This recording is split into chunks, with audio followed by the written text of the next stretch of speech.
வணக்கம் சொந்தங்களே. இன்னைக்கு என்னுடைய கைபேசியில ஒரு நல்ல செய்தி பார்த்தேன். எனக்கு மட்டும் இல்லைங்க, தமிழ்நாட்டில் இருக்கிற எல்லாருமே ரசிச்சு அவங்கள எப்படி அந்த இடத்தை விட்டு விரட்டணும்னு பாக்குற ஒரு செய்தி. அது என்ன செய்தின்னு கேக்குறீங்களா? ஒண்ணு இல்லைங்க, நம்ம தேசிய முற்போக்கு திராவிட கழகத்தினுடைய தலைவர் இருக்காங்கல்ல, நம்ம பிரேமலதா அக்கா. அந்த அக்கா பாட்டாளி மக்கள் கட்சியினுடைய கோட்டையா இருக்கிற நம்ம விருதாச்சலத்துல போட்டிடுறாங்களாம். அந்த தொகுதியில தான் திரு கேப்டன் விஜயகாந்த் அவர்கள் 2006 தனிச்சே போட்டிட்டு எல்லா மக்களாலும் ஒரு மனசா தேர்ந்தெடுக்கப்பட்டாங்க. ஏன் தெரியுமா அவரை தேர்ந்தெடுத்தாங்க?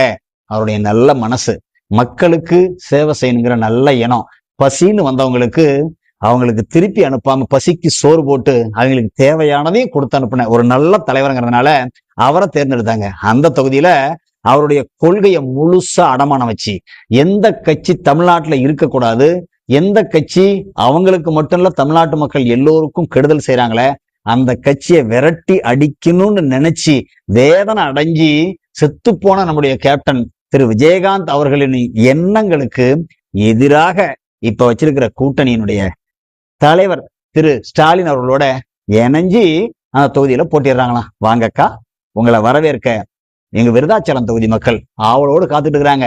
எதுக்கு?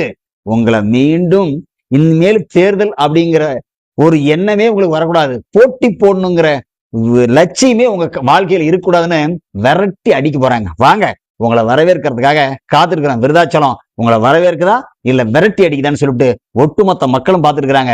நீங்க கேப்டன் அவர்களுக்கும் அவருடைய லட்சியத்திற்கும் அவருடைய கனவுகளுக்கும் எதிராக எடுத்த இந்த முடிவுதான் உங்களுக்கு எடுக்கப்பட்ட, உங்களுக்கு கிடைத்த கடைசி வாய்ப்பு. இந்த வாய்ப்பு தேமுதிகங்கிற ஒரு கட்சியவே தமிழ்நாட்டுல அழிக்க போகுது. அதுவும் குறிப்பா பிரேமலதா அப்படிங்கிற ஒரு அம்மா பேரே இல்லைங்கிற நிலைய உருவாக்க போறாங்க நம்ம விருதாச்சலத்தோட மக்கள். வாங்க பாத்துக்கலாம்.